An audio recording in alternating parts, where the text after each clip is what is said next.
सतगुरु महाराज जी की जय, सच्चे दरबार की जय. One of the mystic saints compares human life, human body to an earth. And the mind that we possess is a garden on that earth.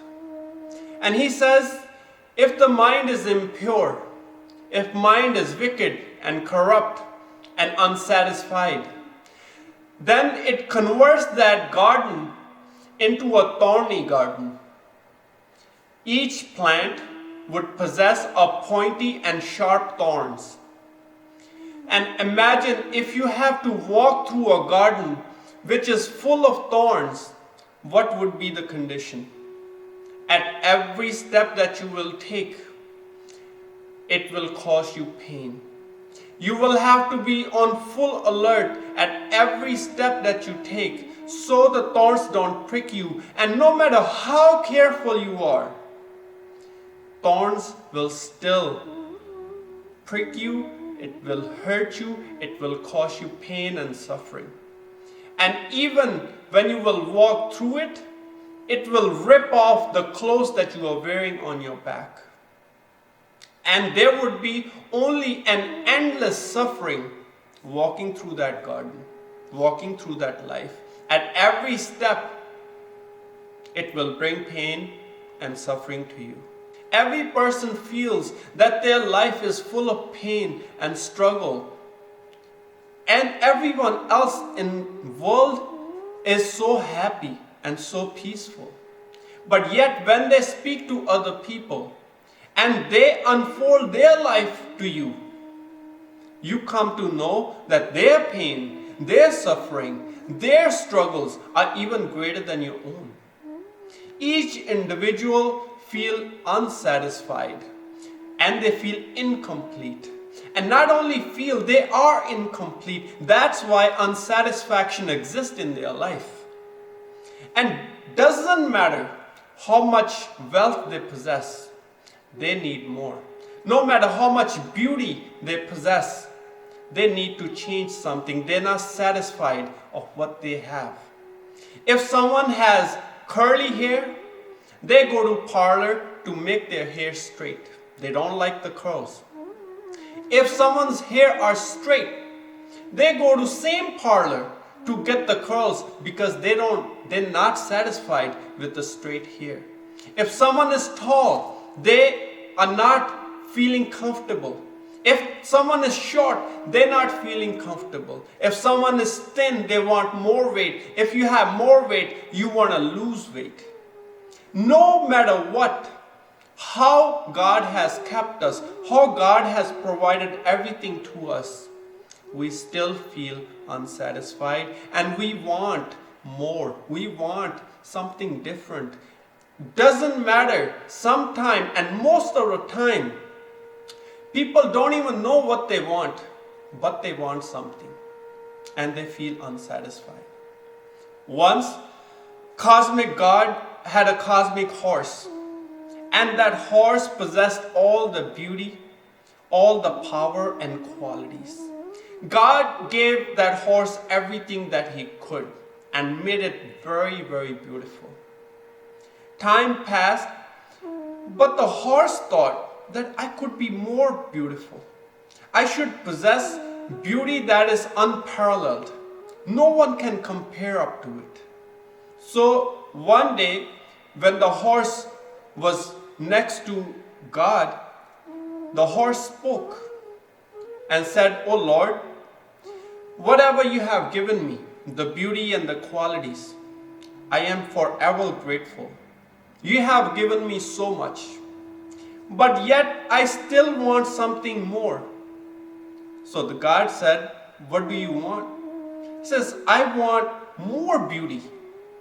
I wish I had more beauty."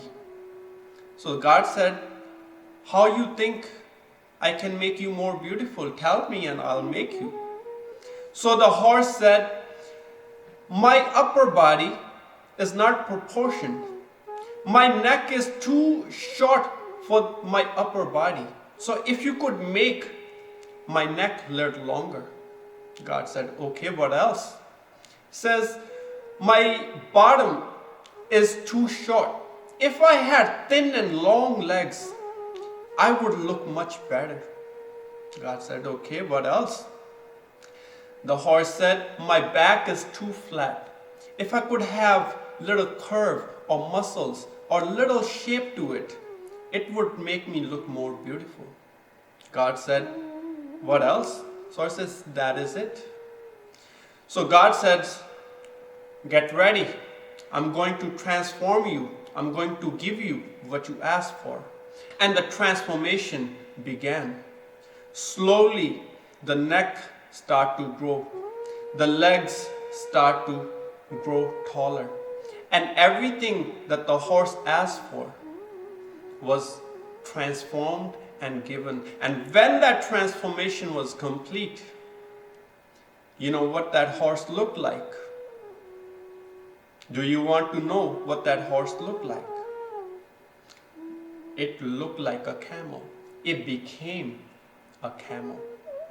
And when the horse saw that I became a camel, you know what he said? Oh no! Exactly. He didn't want that. He knew he wanted something else. But he did not want to become a camel. And he was dissatisfied again.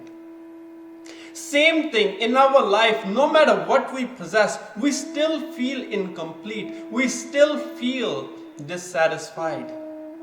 Because we, as a human being, as a divine and spiritual beings, are not complete inside. And until we do not become complete, that dissatisfaction, that will always exist in our life, and it will create the illusion that because I don't have enough wealth, that is why I'm not happy in life. I don't possess these relations in my life, that's why I am dissatisfied. I don't possess more beauty in my life, that is why I'm dissatisfied. But that is not the case. That is just an illusion. The only reason that you feel unsatisfied is because you are not complete inside. And until you don't connect with your own roots, until you do not realize the power that you are and the divinity that you possess inside, that completion can never exist. That completion will never be satisfied. And this unsatisfaction will exist until we take our last breath. And even after that, the journey will continue. So in life, if we want completeness, if we want peace, that inner completeness must exist. And then, doesn't matter what you have and what you don't have, everything will bring happiness to your mind. And that mind will become a beautiful garden where roses, where flowers possessing so many colors and beauty will exist.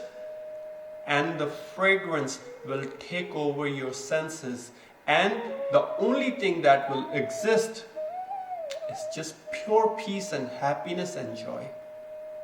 Once there was a great devotee of God who would always be in connection with God, who will always be immersed in God's remembrance.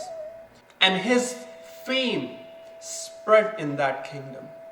One day, the queen of that kingdom wanted to invite him to dinner.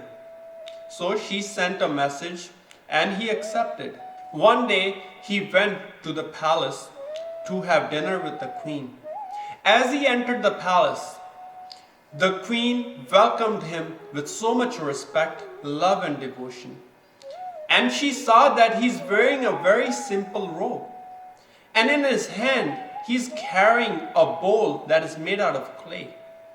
So she asked him that why you carry this bowl with you. So he explains that when he goes to the town to ask for food, he receives food in that bowl. She sat him down and he had a very beautiful dinner with the queen. At the end of the dinner, the queen requested that she would like to offer him a bowl that is made out of gold, thinking in back of her own mind that he would refuse. But he did not.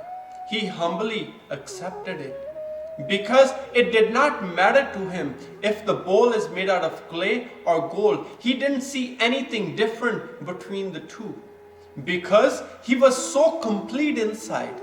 He was so connected with the Lord and with the divine inside that it really did not matter if the bowl is out of gold or if the bowl is out of clay. It did not make any difference. So without any reaction and without any refusal, he simply accepted it. And he went back to his hut where he lived. Next morning, he went to the town to get food. And he would go to each house one by one, and whoever will give him something, he will bring it back and he will eat it. When people saw that he's carrying a gold bowl, he's begging for food in a gold bowl, they were very surprised. And one person, when he saw it, he was completely mesmerized, because he was a thief. He wanted to steal that bowl, and he thought to himself, somebody's going to take that. Somebody's going to steal that from him. Why not me? It should be me taking that opportunity. So he started to follow him around the town. And that devotee of God knew from inside that he wanted to steal this bowl. When he went back to his hut, he knew he was going to steal it. When he lays down to take rest, take a nap, he is going to steal that bowl. But he did not want him to create this sin in his life. So what he did, he threw the bowl out of his hut and went to sleep. The thief followed, and he saw that he threw the gold bowl outside. How could that be? He made my job very easy. He picked up the bowl and went home. But on his way to his house, his mind could not rest that why he threw out this valuable gold bowl outside like it was nothing. What does he possess that this gold bowl holds no value to him? I must go and ask him. So he returned, and he waited until he woke up. And he went to him and he confessed what he had done. And then he asked, what do you possess that makes this bowl invaluable in your own mind and sight? So the devotee of God said, I don't need this bowl, I don't need this wealth to feel complete.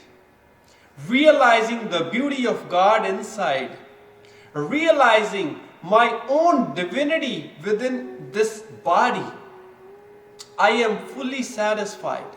And I do not possess anything but that peace and that contentment. God has gifted me that contentment. So I don't require anything else to be happy or peaceful. That thief fell in his feet and said, give me the same technique so I could be complete, so I do not desire other things and I can make my life more beautiful. My dear friends, in life, it doesn't matter what you have, doesn't matter what you do not have. If you are complete inside, know one thing, peace will exist in your life, happiness will exist in your life, and bliss will exist in your life. Nothing can change that, because if you take a bucket out of the ocean, it does not affect it. And you put more buckets into the ocean of water, it does not affect it. If you are complete inside, doesn't matter if you have less or doesn't matter if you have more, you will be satisfied at all times. That does not mean that you will stop trying to become better and try to achieve more and higher in life.